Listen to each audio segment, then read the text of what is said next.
ফুল তারে খুশবু ছড়াই, এঁকেছি সে ফুল মোরা, এঁকেছি সে ফুল মোরা মনেরই কাবায়। যে ফুল যোগান তারে খুশবু ছড়াই, গায়ে গুণগান যার খুদ খুদাতা অপরিহটা মধ্যপড়া জামে মসজিদের আজকের এই উন্নয়ন করবে বাৎসরিক ওয়াজ মাহফিল। আজকের এই সপ্তম অধিবেশনের মূল কার্যক্রম এখন শুরু হচ্ছে। তাই অত্র এলাকার অত্র মহলের সম্মিলিত মুসল্লিরা আপনারা বাড়িতে বসে না থেকে আমাদের এই মহতি জালসার সামিয়ান দিছে এসে বসে পড়ো। এই পর্যায়ে কোরআন এবং হাদিস থেকে আলোচনা পেশ করছেন আজকে এই মহতি জালসার আমন্ত্রিত ওলামায়ে কিরাম, বিশিষ্ট আলেমদ্বীন, তরুণ উদীয়মান বক্তা, পাকুড়িহাটা ব্রিজপাড় জামে মসজিদের সম্মানিত খতিব হাফেজ নূর মোহাম্মদ জম্মুর নূর মোহাম্মদ সাহেব নোয়াখালী, আমি সম্মানিত খতিব এবং আলেমকে কোরআন এবং হাদিস থেকে আলোচনা পেশ করার জন্য সুবিনয় অনুরোধ করছি। জনাব মোহাম্মদ নূর মোহাম্মদ। আলহামদুলিল্লাহি নাহমাদুহু ওয়া নাস্তাঈনুহু ওয়া নাস্তাগফিরুহ ওয়া নাউযু বিল্লাহি মিন শুরুরি আনফুসিনা ওয়া মিন সাইয়্যাতি আমালিনা। মান ইয়াহদিল্লাহু ফালা মুদিল্লা লাহু ওয়া মান ইউদ্লিলহু ফালা হাদিয়া লাহু। ونشهد أن لا إله إلا الله ونشهد أن سيدنا ومولانا محمد اللهم أرسله بالحق بشيرا ونذيرا وداعيا إلى الله بإذنه وسراجا منيرا। সকল প্রশংসা আল্লাহ তাআলার জন্য, যে রব্বুল আলামিন আমাদেরকে কোরআনের একটি অনুষ্ঠানে আসার জন্য তৌফিক দান করেছেন, আমাদেরকে মনোনীত করে মহান আল্লাহ তাআলার জান্নাতের বাগানে আমাদেরকে বসার তৌফিক দান করেছেন। সেজন্য মন থেকে আমরা শুকরিয়া আদায় করি আলহামদুলিল্লাহ। সম্মানিত মুসল্লিয়ান ইকরাম, আজকে এই মাহফিলটি পাকুড়িহাটা মধ্যপাড়া জামে মসজিদ উন্নয়ন কল্পে এই অনুষ্ঠানটির আয়োজন করা হয়েছে। উক্ত অনুষ্ঠানের সভাপতিত্ব করবেন জনাব মোহাম্মদ আব্দুল গফুর, বিশিষ্ট ব্যবসায়ী, কেশিয়ার অত্র মসজিদ। আরো অনেক কমিটির সদস্য, যুব সমাজ, এলাকাবাসীর উদ্যোগে আজকের এই অনুষ্ঠানটি তারা আয়োজন করেছেন। প্রধান মেহমান হিসাবে তাশরীফ পেশ করবেন আলহাজ মুফতি আব্দুল্লাহ তাহির তাওহীদি সাহেব। আল্লাহ পাক রব্বুল আলামিন যেন ওনাকে সুন্দরভাবে সকল বিপদ আপদ বলা মুসিবত থেকে হেফাজত করে আল্লাহ তাআলা যেন আমাদের মাঝে উপস্থিত হওয়ার তৌফিক দান করে। সবাই পড়ি আমিন। সম্মানিত মুসল্লিয়ান ইকরাম, আমি আজকে আপনাদের সামনে যে আলোচনাটা করব সে আলোচনা হচ্ছে যে সূরাতুল আসর 103 নম্বর সূরা, পবিত্র কোরআনের 103 নম্বর সূরা থেকে আমি আপনাদের সামনে কিছু বলার চেষ্টা করব ইনশাআল্লাহ। আল্লাহ পাক রব্বুল আলামিন পবিত্র কোরআনে সূরা আসরের মধ্যে বলেন, ওয়াল আসরি, সময়ের কসম। সময়ের কসম করেছেন আল্লাহ তাআলা, ইতিহাসের কসম আল্লাহ তাআলার কসম করেছেন। অর্থাৎ এই দ্বারা আল্লাহ পাক রব্বুল আলামিন সময়কে সবচেয়ে বেশি গুরুত্ব দিয়েছেন।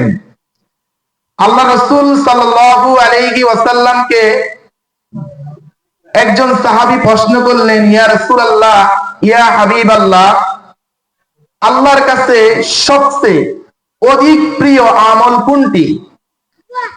আল্লাহ রাসূল সাল্লাল্লাহু আলাইহি ওয়াসাল্লাম বলেন, আল্লাহর কাছে সবচেয়ে প্রিয় আমল হচ্ছে as-salatu আলা উক্তিহা, অর্থাৎ সময় মতো নামাজ আদায় করা।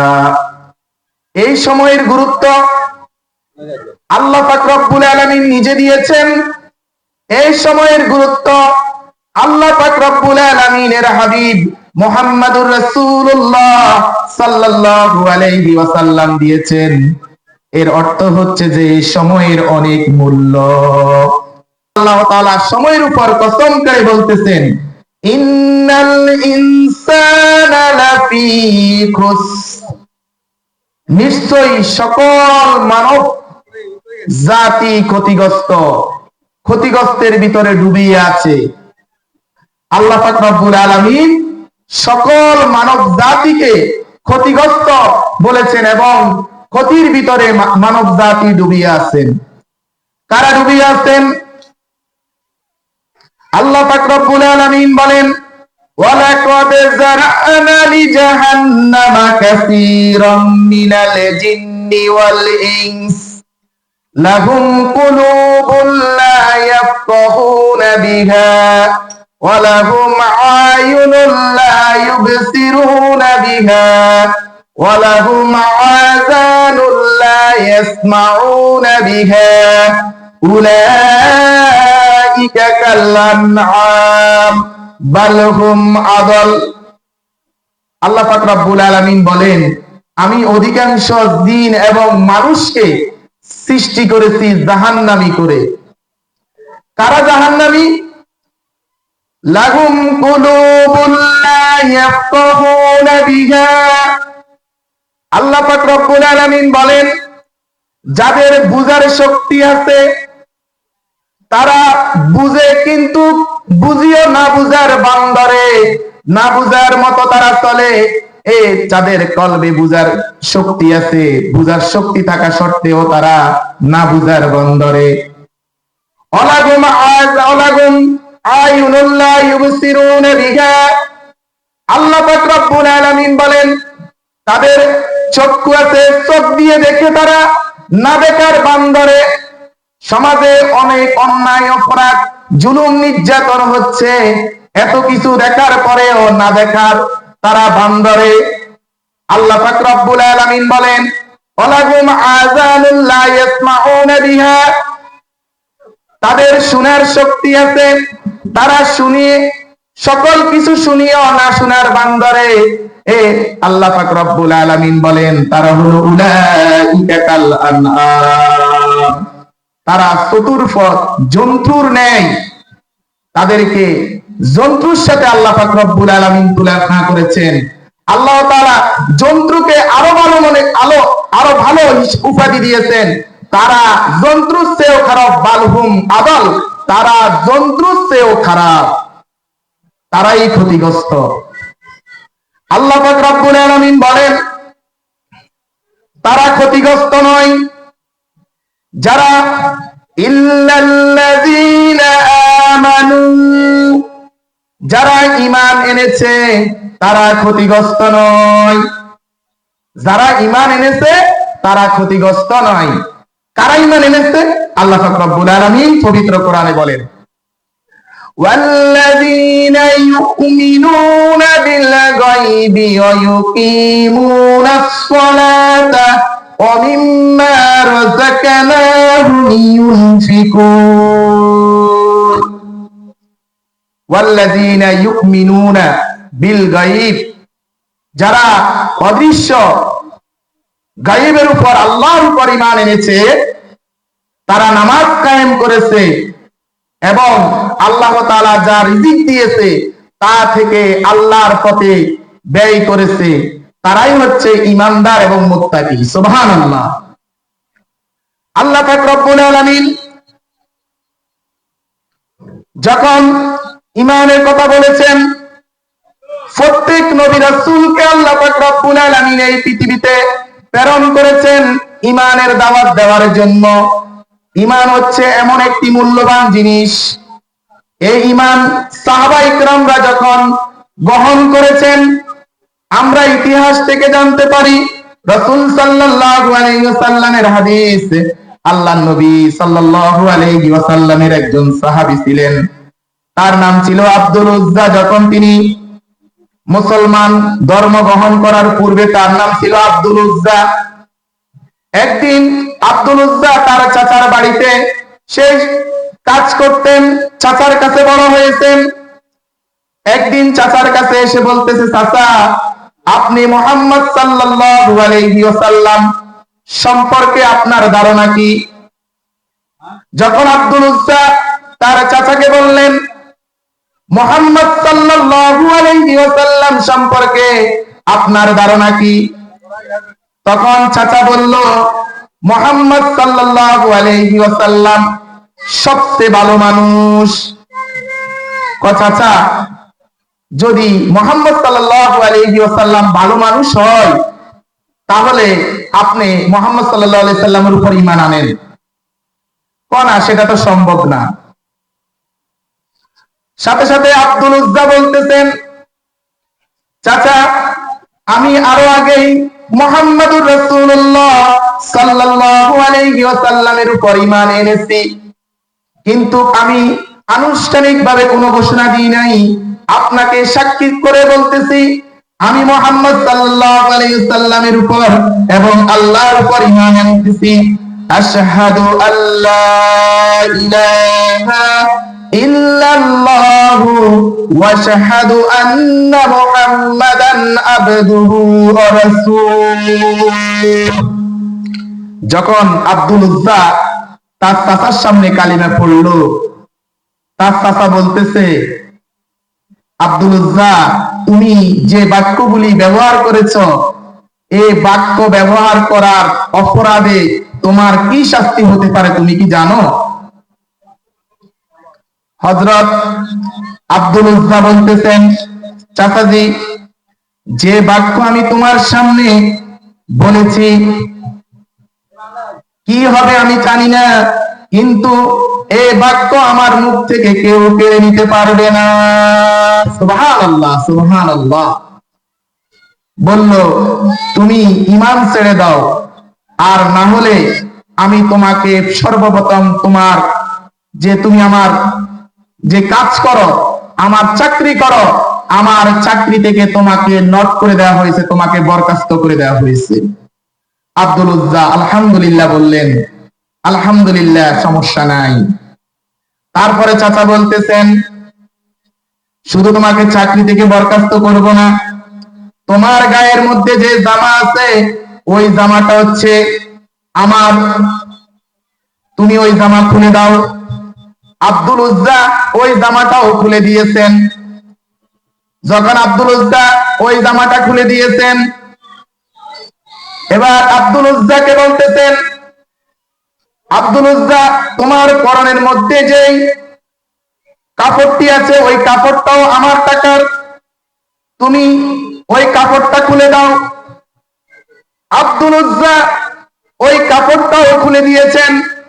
উলঙ্গ অবস্থায় তিনি বাড়িতে চলে গেলেন। মা মা করে ডাকতে শুরু করেছেন। বিদ্যা মা ঘর থেকে দেখে বলতেছে, আব্দুল উজ্জা তোমার এই অবস্থা কেন? তোমার উপর এই নির্যাতন কে করেছে? তুমি এমন কি অপরাধ করেছ যে অপরাধের কারণে তোমার পরনের লুঙ্গিটা পর্যন্ত চলে গেছে? আব্দুল উজ্জা বলতেছে, মা আমি মুহাম্মদ সাল্লাল্লাহু আলাইহি ওয়াসাল্লাম এবং আল্লাহর উপর ঈমান এনেছি, এই জন্য চাচা আমার কাছ থেকে আমাকে চাকরি থেকে বহিষ্কার করেছে, আমার গায়ের জামা খুলে নিয়ে গেছে এবং বিশেষ করে আমার পরনের লুঙ্গিটা পর্যন্ত চাচা নিয়ে গেছে। মাকে বলতেছে, মা গো, আব্দুল উজ্জা বলতেছে, মা তোমার কাছে যদি কোনো কাপড় থাকে একটা কাপড় আমাকে দিয়ে দাও, ওই কাপড়টা পেঁচিয়ে আমি বিশ্বনবী মুহাম্মদুর রাসূলুল্লাহ সাল্লাল্লাহু আলাইহি ওয়াসাল্লামের কাছে চলে যেতে চাই। সুবহানাল্লাহ, সুবহানাল্লাহ।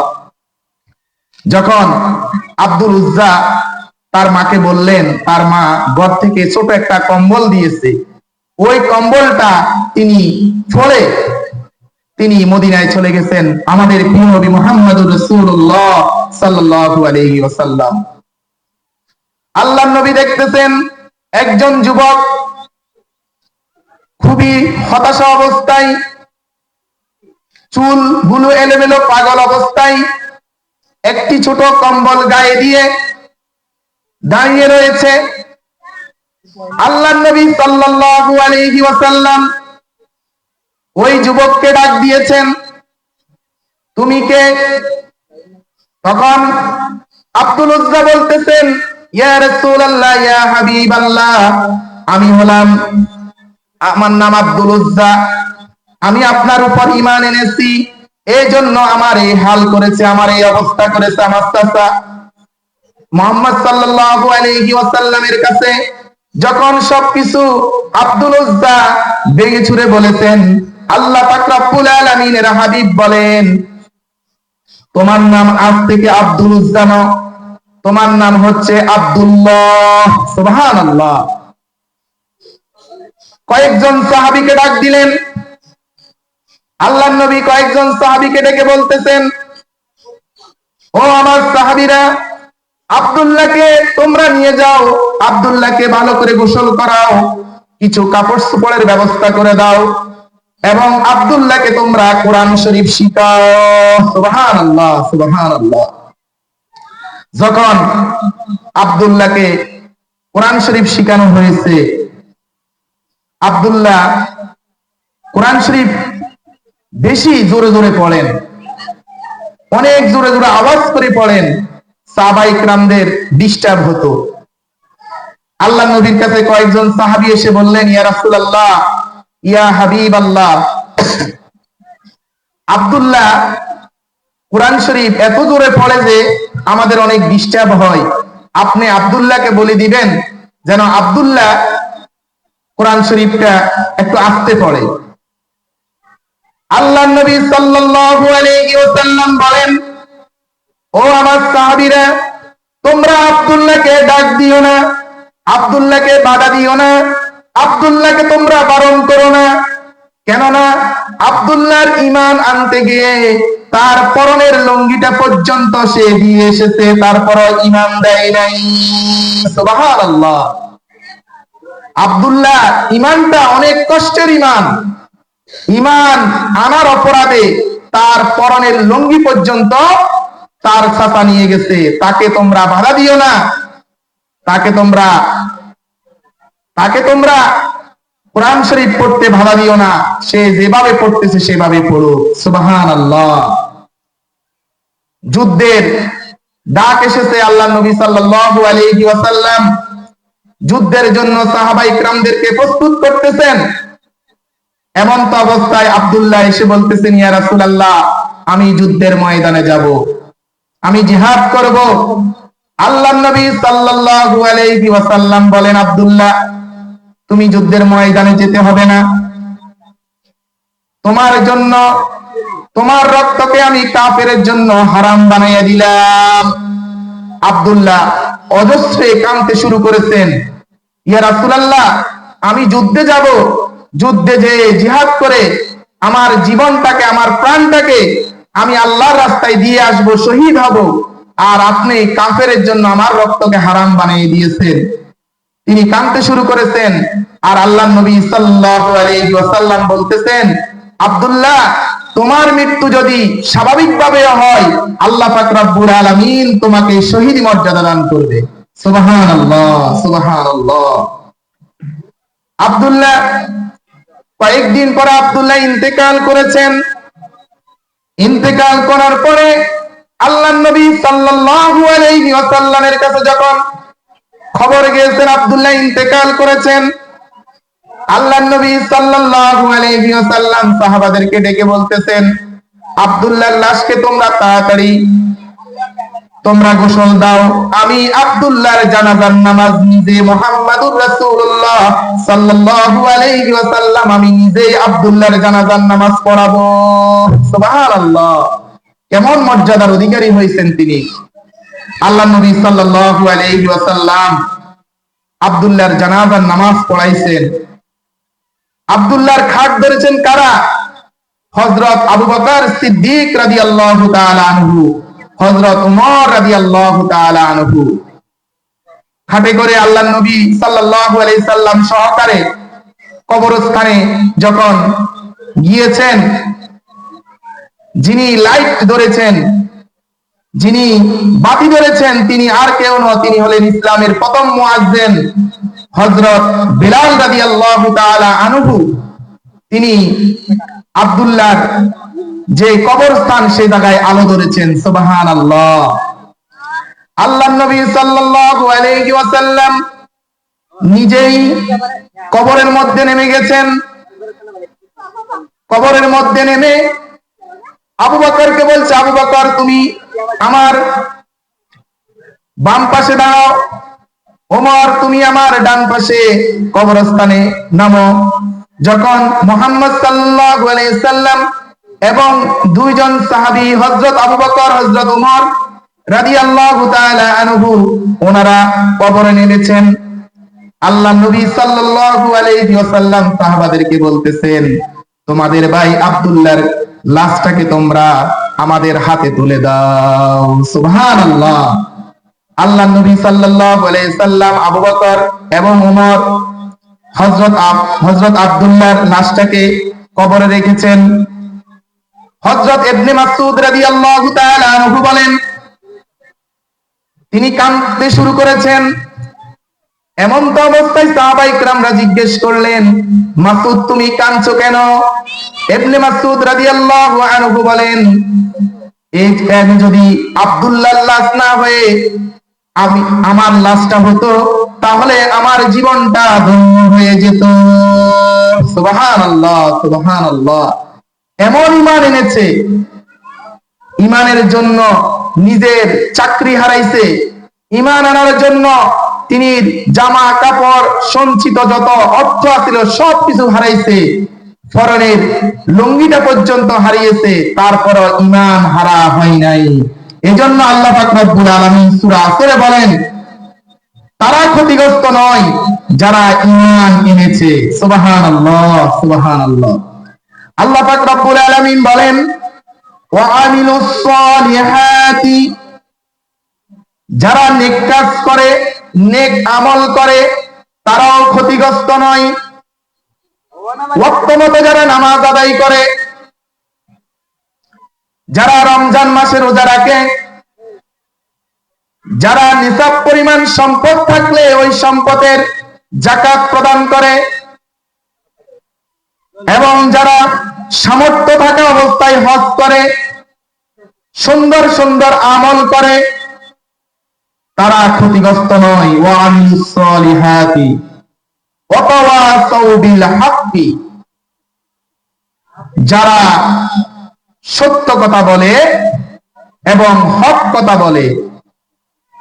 আর আপনি সমাজের মধ্যে অন্যায় অপরাধ চলবে, সেখানে আপনি বাধা প্রদান করতে হবে, হক কথা বলতে হবে। আল্লাহ রাসূল সাল্লাল্লাহু আলাইহি ওয়াসাল্লাম বলেন,